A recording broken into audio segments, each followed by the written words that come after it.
and welcome to Crying on My Yoga Mat. My name is JD, and this podcast is all about building a community where, alongside amazing guests, we have real conversations about the low lows, celebrate the highs, and everything in between. I know what it's like to go through life feeling stuck and powerless to do anything about it.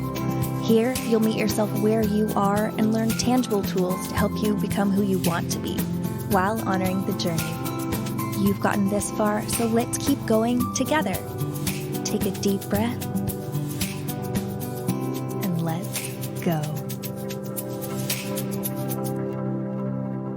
Our guest this episode is Pamela Song. Pam is a vocal coach who founded Embrace Vocals from the Little Red Dot in Singapore.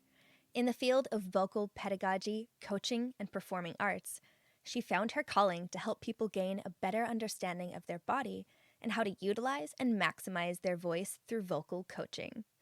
Centered around a holistic approach of the mind, body, and spirit, she believes that everyone has the right to vocal freedom and should have the chance to develop a healthy relationship with their own voice, because your voice is not only important to you, but the people that depend on you. Pam's passion is to, in partnership with you, craft an intentional vocal brand that effortlessly communicates your unique vibe that will resonate with your audience. To find out more about Pam, visit her on Instagram at st.pams.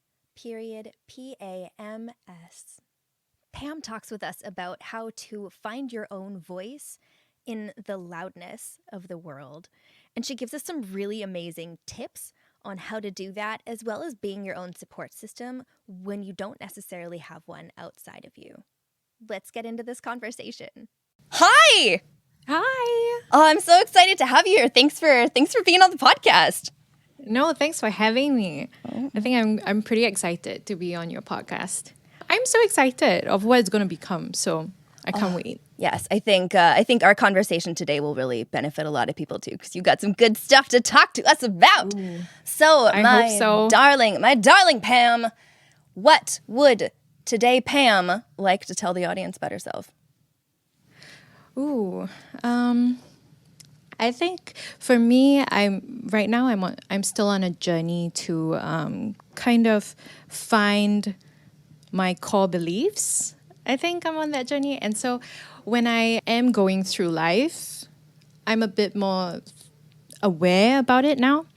And the people who I want to hang out with, it's you pick and choose, like, because you're at an age and you're like, I really can't give a crap. So I think if I were to describe myself like right now, it would be anyone's big sister, I think, because I feel like I'm in that role right now, where things are just not as intense as it used to be, and everything that just comes it's like, okay, let's kind of like take it in a chill pill form. So that's where I am. Yeah. Older sisterhood in chill pill form. Yes. I love that. I think I really relate to that, and I think that's a similar state to that I'm getting to. It's fun getting older and really leaning into the, I don't give a crap. I mean, I give some, but less and less every single year. And you really want to find those similar people that also don't care, Exactly. but care about you, kind of thing. Yes. Like I'm careful not to put me in an echo chamber, like kind of like having the same type of people doing the same opinions and stuff like that, or yes people, but also you kind of want to have the like-mindedness of not giving a crap, and whatever you say, the judgment is not as so intense. So that's where it is. It's so The sweet important. spot. Yeah, exactly. It's so important to not have an echo chamber. Like, it's good to have a diversity of people in your life. I think the important unifier needs to be a growth mindset. Mm-hmm. It needs to be people that are able to sit in the trenches with you and go, okay, let's figure that out, not just give up and convince you to also give up. Yeah.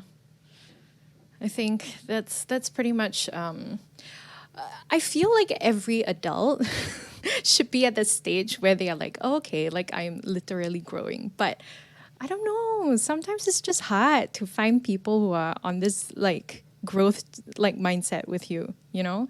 And you're like, okay, like how long more before you grow up? Or like, yeah, I think it's just difficult like to be self-aware like sometimes. Well, yeah, and it just takes someone to tell you actually or to give you a nudge. So yeah, I'm grateful for people who are like who is I'm surrounded with who gives me that. Yeah. It's so helpful. And it's great that you yourself have become that person for others because you value it so much. Oh yeah. One thing that we've realized in our household this past kind of year is with growth and self-awareness comes kind of a forced need for a heightened level of empathy. And empathy burnout can come so much faster when you're more self-aware, because you really have your eyes opened to, wow, the ocean's literally on fire. Like it was so hot in our province recently that 1 billion sea creatures died. Like there's some stuff going on in the world, and once you're more aware of it, your heart hurts. Yeah. I think the awareness is just it comes with a price, I feel. And it doesn't ever like for a while I kind of went there and then I was like, okay, maybe I shouldn't know too much.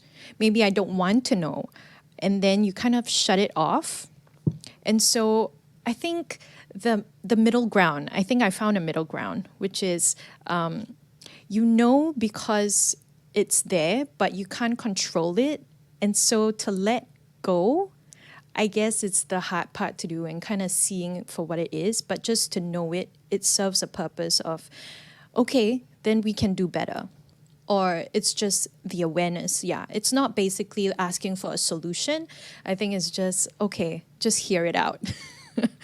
Like a friend, when they're ranting and stuff like that. So I think that's just basically how I've kind of formulated a let go process in my mind. When I know too much or when I feel like, okay, it's not time for them to know, and I just have to let it ride out so that things will just, happen and they can learn it from them for themselves. Yeah.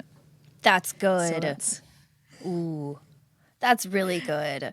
It's allowing the knowledge to come in, understanding what your responsibility is to that knowledge, the reality of the knowledge, and then releasing what you can't do anything about. yeah, exactly that. So, what is your crying on your yoga mat story?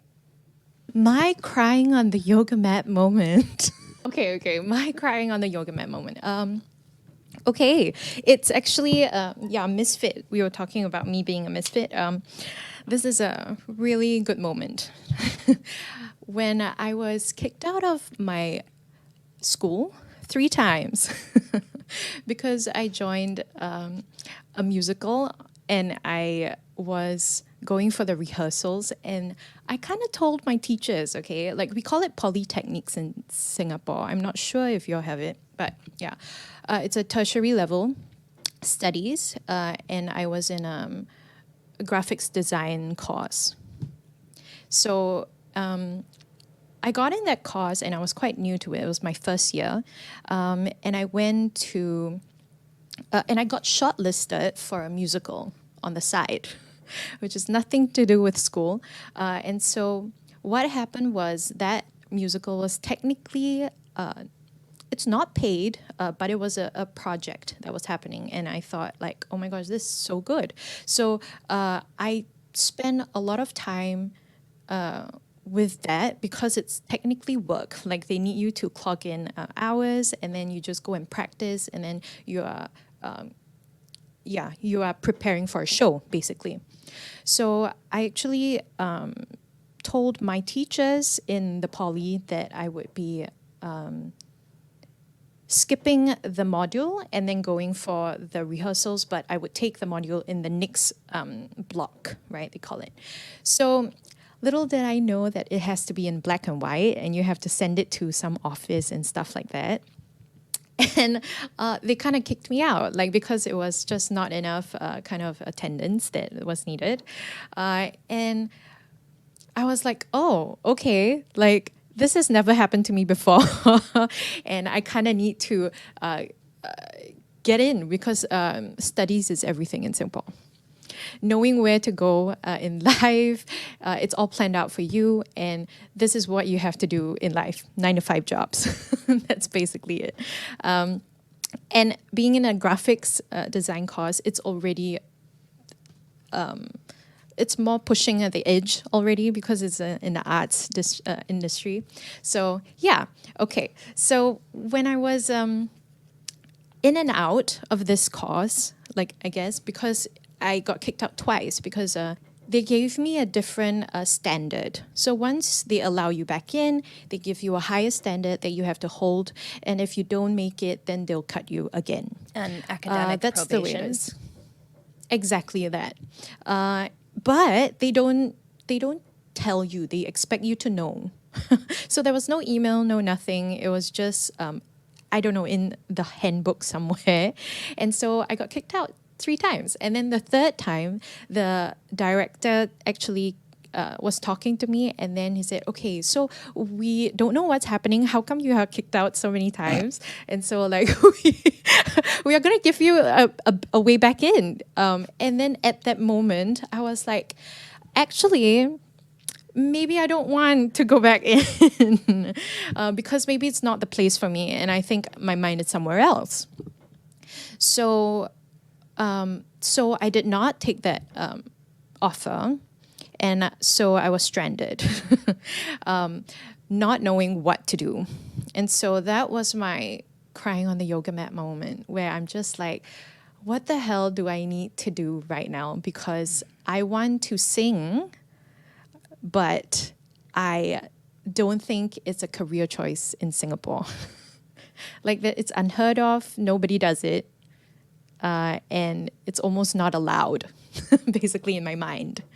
So creativity, basically, was just a hobby, and you have to keep it that way because you have responsibilities and you just need a 9-to-5 job. So yeah, I think that was when I was trying to figure out where I needed to go. And yeah, I went into an art school, basically. So I researched all the schools that I could get into. My parents were pretty, they were pretty at their, like, pulling their hair because they're like, I don't know where to put you.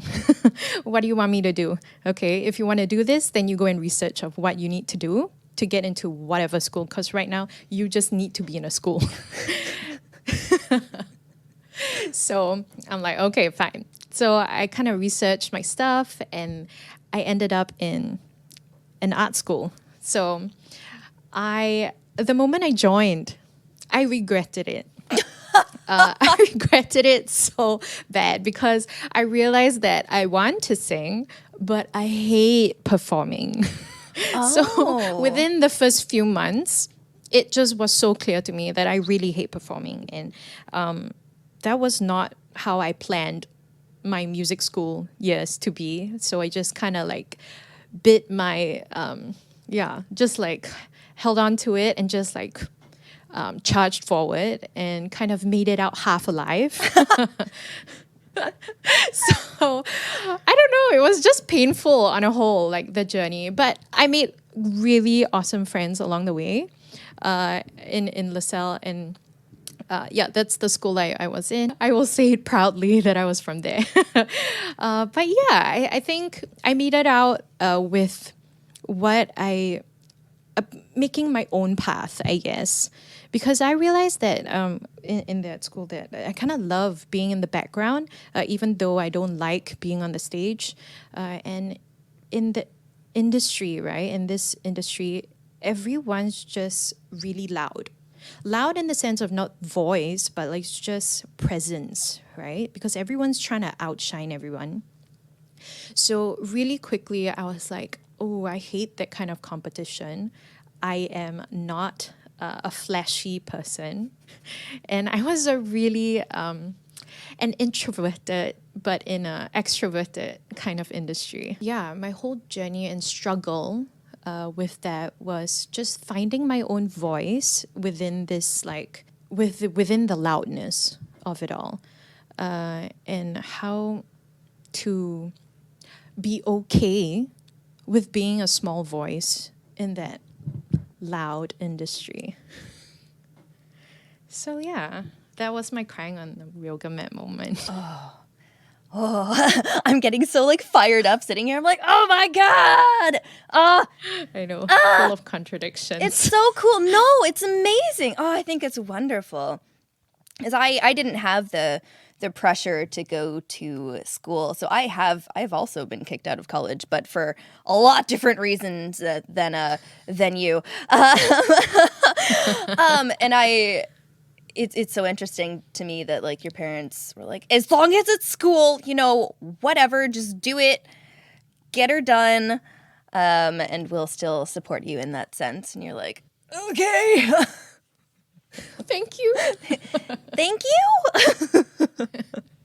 Exactly. So finding your own voice amidst the noise of others, it's not an easy thing doing that. How did you do it? This is basically, I mean, yeah, because I kind of made my passion my job. So I feel like with understanding how to find the voice, it's actually built around the main focus of how I actually would teach people in finding their own voice. Yeah, that was my pain point in life, and therefore this came out into coaching others that has similar pain points to kind of find their own voice. So how do we do it? It's self-acceptance, basically, of understanding and kind of exploring your own voice of what you are, basically. What makes you tick? What do you like? What do you not like? What do you desire? And what do you kind of hate to be in? What kind of situations would you want to put yourself in, and how far would you push? So, in that sense, to figure out the voice that you have, the first thing that I did was to kind of go on a journey of self-acceptance. It wasn't easy. It took me a really long time to even figure out that I was on that journey. But yeah, finding out that it's okay to kind of be similar with others and different in some aspects. Yeah. So I think for me, clarifying my core beliefs with this, what society wanted me to be, basically, was the main part where I had to sit down and write everything out. And I totally agree with you on your previous podcast on like writing everything down that does not serve you. I did that. Totally. That one is a must. And if you don't, at the back of your head, you'll always be wondering if it is or if it's not. So actually, we call it a download, like when you download all your thoughts and write it down on a paper. Your brain takes time to download what you are actually believing subconsciously. And so that to me is really powerful. And that's what I kind of try to practice when my head is in a mess, in that sense. So to kind of declutter it, I had to do that, knowing what I want to believe in that sense, yeah. And separating from what the world wants you to become. So that was a journey of talking a lot of self-talk to myself of like, okay, do I agree with this or do I not agree with this? I know majority says this, but do I agree with that? Do I want to become that way? So yeah, self-talk. I think that's the key. Healthy self-talk.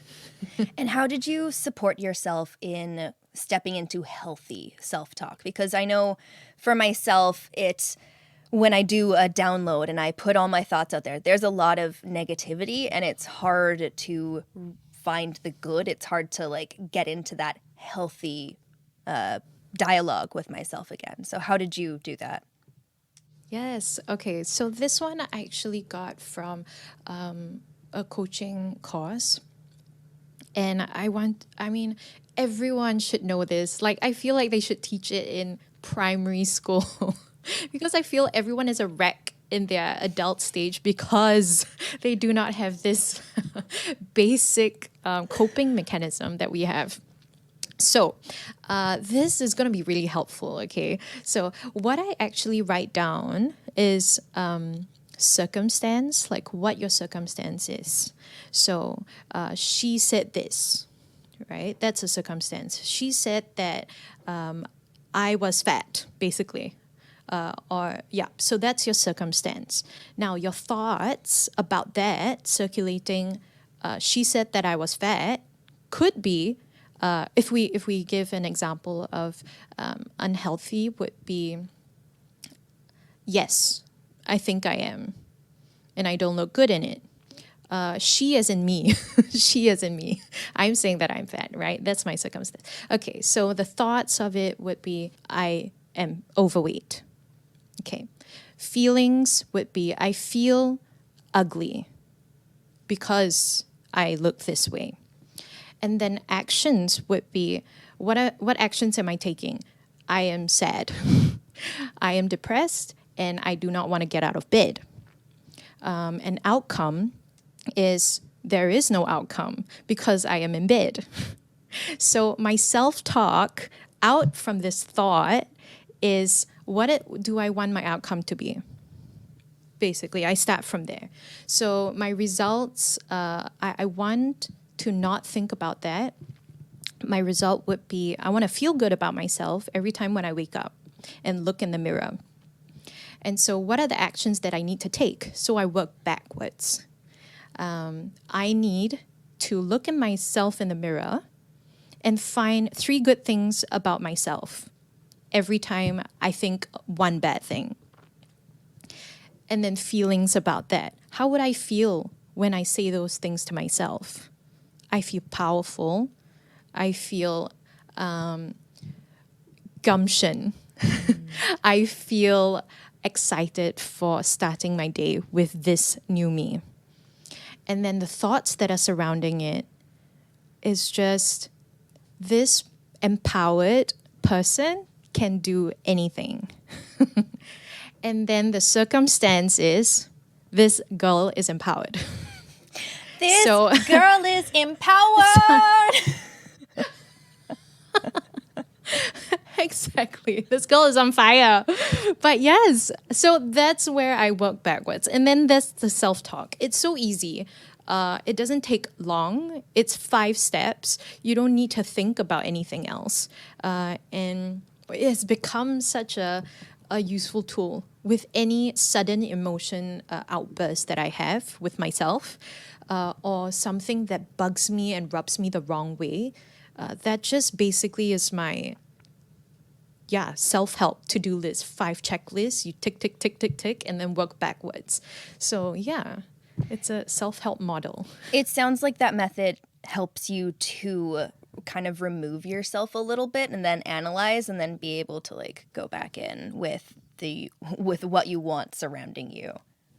Yeah. It brings a rational part of you because sometimes we take emotional to another level and we feel comfortable with being confused, with being angry, with being, so focused on that emotion and you feel like you need to feed it. Oh, I tell you, it's just round and round and it'll never go away if you let it, right? It's which wolf do you feed, basically? Yeah. Yeah. It's so hard because it's so familiar, and for a lot of us, like I've said before on the show, it's literally encoded in us, kind of thing. Like I had a conversation with my dad the other day, and he was like, Yeah, I mean, I'm a bit quicker to anger and to yell than I care to be, and my mom's like that too. And I came home to my partner, I'm like, so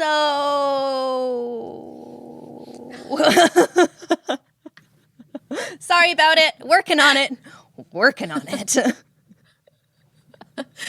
But there is, but it's great that you have that humor though. Like that humor is the key to kind of bring you through every fumbling blocks in life where you're just like stumbling everywhere. You need that humor. I think that's something that I grew to kind of learn, not to take yourself too seriously. And mistakes happen. It's fine. Humor You and just need to grace. allow it. Yes, humor and Yes, grace go grace. so hand in hand. Exactly. And one thing I realized is that the fact that sometimes we get so involved in like an emotion is probably because we don't want to really address it, and we don't want to allow that feeling because we kind of fear of what it might do to us. But then the only solution to that is just to allow it and see what happens. And then telling yourself that whatever it is, it can't kill me, basically, because I'm still here and breathing. Yeah, and that's like basically the fear that, the irrational fear that we all have, which is avoidance of allowing that emotion. And I felt like when I heard that, I was like, that's so empowering because, yeah, it's true. Like, I tend to overeat. I tend to, try to feed my feelings because I'm bored, basically. But what if you allow yourself to be bored? Then what? It's just, yeah, I'm hungry, but so what? Let me drink water. So, I mean, you find other solutions rather than, feeding something that is bad. So, yeah, it's a practice, really. Yeah. I want to go back a little bit in your story because I think it could be really useful for a lot of people listening to this. You kind of broke the mold a bit. You stepped outside of what you were saying your cultural and familial norms were. I'm kind of assuming that you felt less support than you would have liked during that time. Ooh, yes. I think, okay, support come in many different forms, I Yes. guess. Yeah. Yeah. So I think it's also really close to kind of like our love language also. So I didn't realize this, but even though my parents like they in their own way they were really supportive. I think they were thinking like, oh, like this is how I can support and that's it. But what I really was lacking was someone to be kind of real to me in that sense. So it's not everything is okay, but it's more like if we have issues, we need to talk about it. Because I'm not sure if it's a generation thing, but yeah, that's how I kind of like to deal with things. So I think with this situation, it was I could smell fear of from them about like I would be on the street begging for money or something like a struggling artist, right? But at one point they convinced me too. So I have another paper that I could fall back on because they were like, no, I think you need another paper. If music doesn't turn out well for you. So, I mean, for me as like a people pleaser, I guess, like it was just like, okay, I'll spend, a few years kind of doing that paper too, just to, kind of keep you feeling sane, my parents, and kind of giving them the, okay, like I've done that, now let me do mine. So I nearly got into HR. That's how extreme it was. And the moment I kind of like applied for it, I knew that it was just such. I was betraying myself basically, and I broke out in fever. And it Literally. was literally, and it was just okay. I kind of know that I betrayed myself, and I just That was a crying on the yoga mat too. That was a moment too.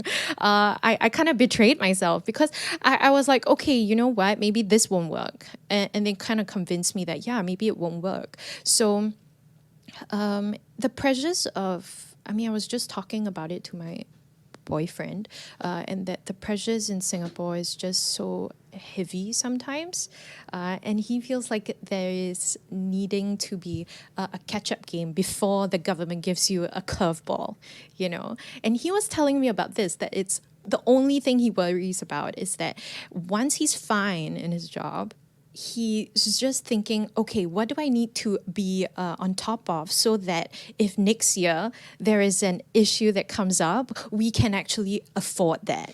Ryan does You the know? same thing. He pays really close attention to money and the news in case there's a recession, in case he needs to take care of us. Yeah. Yeah. And it's real. It's real. He shared that with me. It doesn't even cross my mind.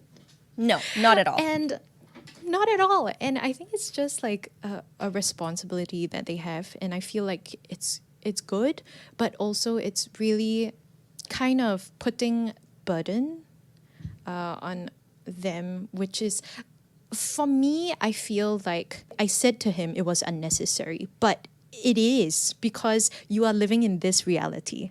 So I think the reality, we can't be delusional thinking that, oh, you know, everything will go well even if you break the mold.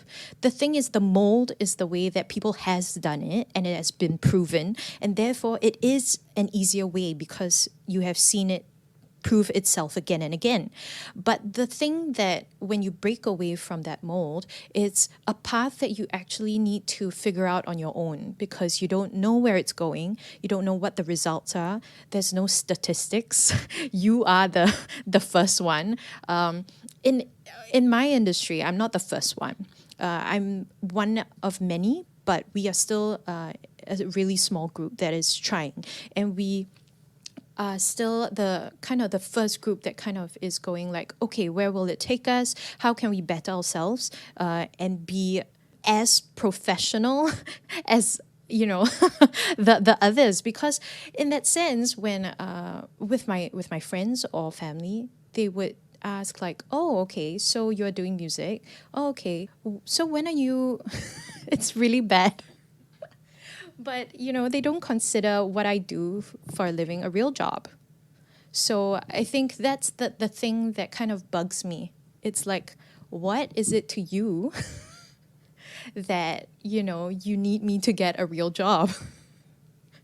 It's my life, you know? And I feel like my friends in the same industry has been sharing with me that, you know, year after year, when you get together with friends, those people who are in a 9-to-5 job, they would ask, oh, you know, so you're still doing this or still can survive. And, you know, it's like, it's to a certain extent, it's like they don't, we forgive them because they don't know what they're missing out on. And to a certain extent, I feel like, you know, sad for them. Like, oh, you know, this freedom that you have, and mixed with passion, mixed with, you know, the things that means something to you to the core, like that's not something that anyone can, like many can say that, oh yeah, we are doing this, you know. And money wise, honestly, we don't go by per hour, that's it. We go by whatever that, you know, has value, you know. And I mean, some of my friends earn more than, you know, a 9-to-5 job, but they're not going to brag it out. It's just something that is not said, but it's something that is looked down upon just because it's not stable, right? So the hustle comes with a price, a passion, right? But it's also because we love that and we enjoy what we do. Is it a job? You know? Yeah, the pressure is something that you will always have to kind of resist in that sense. And I think I went on that journey of giving in to that, and then turned it out that, you know, my body knows that I'm just like rejecting every bone in my body was rejecting it, that the calling is not in that direction, Yeah. So In what ways were you able to support yourself when you were met with accidental non-support from others? that's a good question. I don't think I was doing really well, to be honest. That's good to be honest about that, Yeah. Yeah, I mean, because in that sense, you won't have that support that you want. Okay, I do have very close friends, a few friends that really told me, like, hey, you know what? The line that you are in kind of inspire me. And so, let's band together. Like, you form a different kind of bond in that sense because you are the rebels of society, and you are fine with it because you don't you don't have to have that kind of lifestyle in order to be happy. Like, let's be real, you know.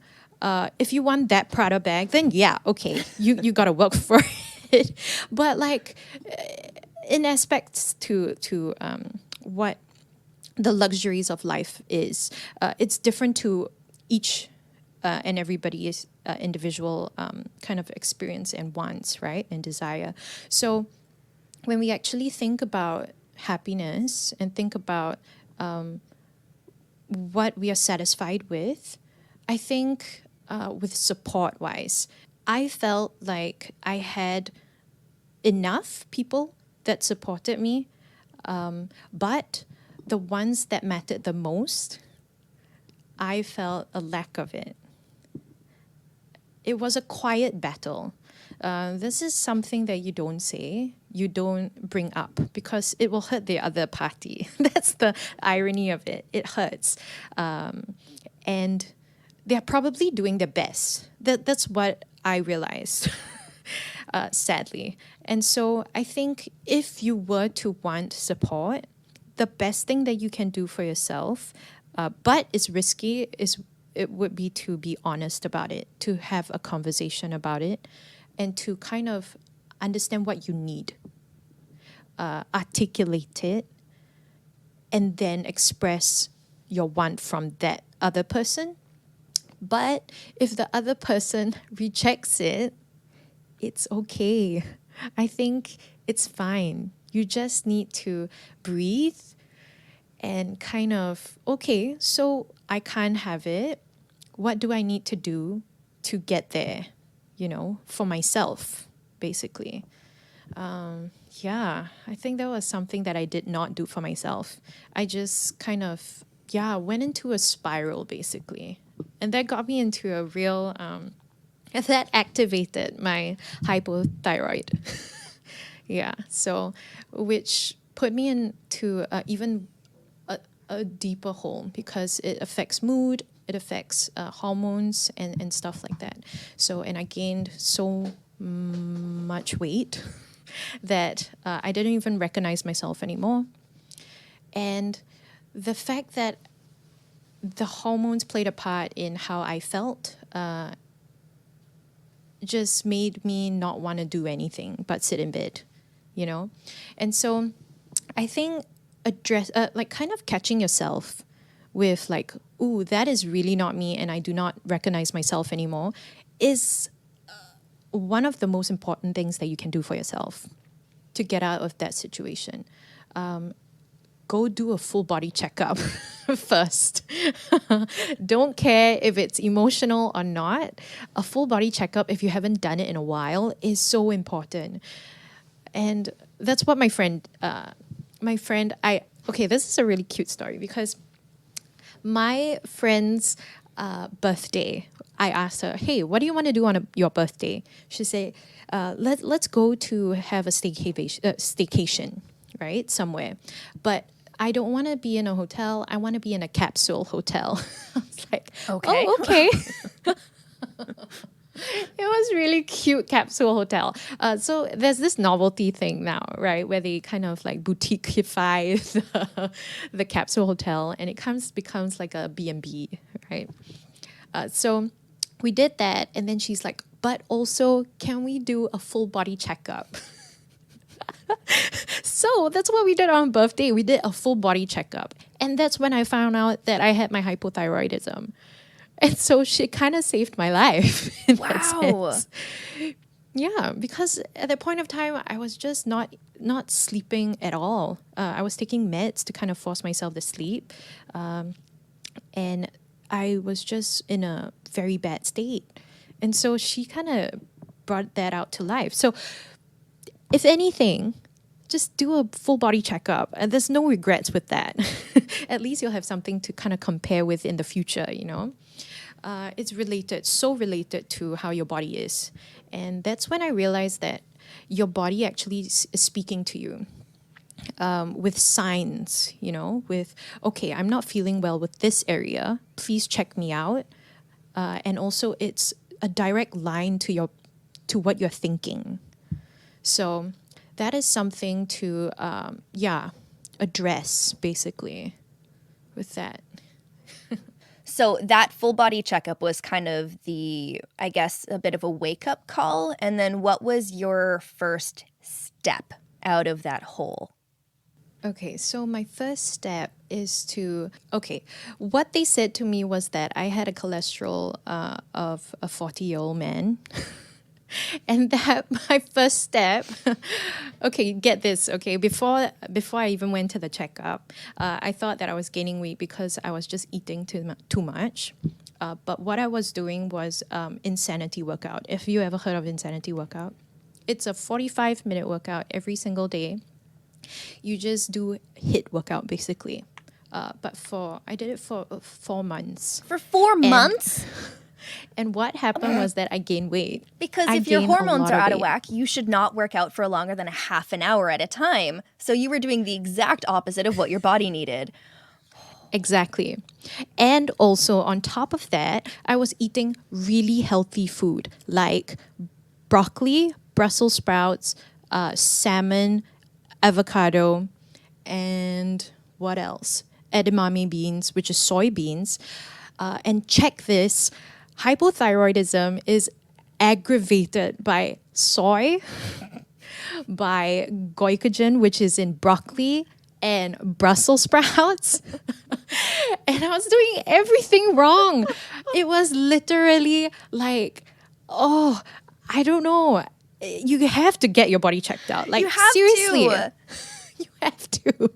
You just don't know what your body needs, Sometimes it's just not about you being lazy, really. Like, I know the world keeps telling people, like, oh, you just need to get up from your butt and then just do it every day. The thing is, it's not a one size fits all. Let's be clear, okay? Everybody's body is so different. The way we eat is also so different. The only advice that I took was like my mom, telling me like, hey, you got to eat healthy, you got to do this and you got to do that. But the thing is, sometimes the people that has the best for you, like, they might not know what's best for you. So you know what's best for you. You need to take control of that wheel, drive yourself to the hospital, go get your body checked out. But yes, that was my first step, was actually to kind of get my diet right, and just kind of be okay with myself eating. Because after that, I had a real issue with food, and it was bad because I kind of held back for a really long while with food. And so I think every time when the subject came out with friends, it was really hard to meet them because food is involved. In Singapore, that's all we do, food. We base our life around food. What do we want to do when we go out? We eat food. We don't do, So I think that was the hardest part, to isolate myself from friends, So I think what I did was allowed myself to slowly go back into society, basically. Because I was locked up in my room. And the only thing that actually got me up out of bed was my work. And work was just so important because I had to put a good front for my students because they actually relied on me.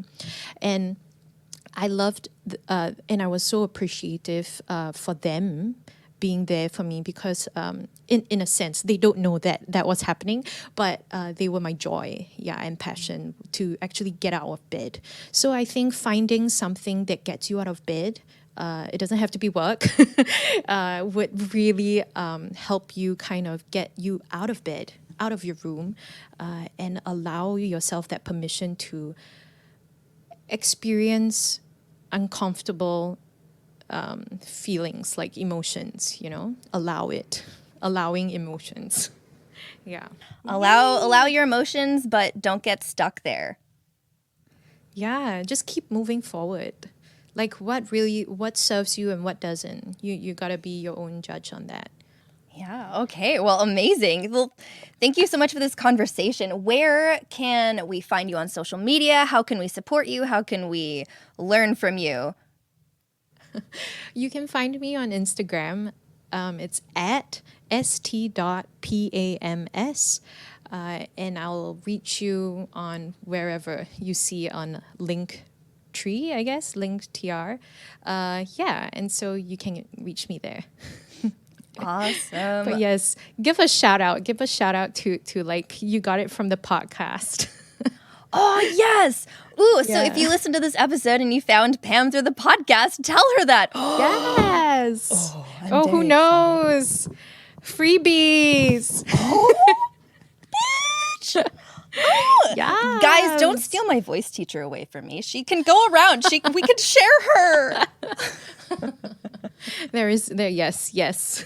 But yes, please, I think it's just I think it's a really important journey not to be alone too. When you are finding yourself, your voice, basically, your self-confidence and self-acceptance. I think that's basically what everybody kind of goes through, but you don't have to do it alone. And that's what people don't know. You don't have to go through it alone. Have a guidance, have, an easy kind of, I'll just sit back, relax, and decide while you give me, okay, what do I need to do? Yeah. So that's it. Find me on Instagram. This was so good. Thank you again. And I'm very excited for the next time we talk. Yay. Me too. Thank you so much for listening. If you enjoyed this episode, please share it on social media. You can tag me on Instagram at crying on my yoga mat so I can see what you're learning and loving about the show.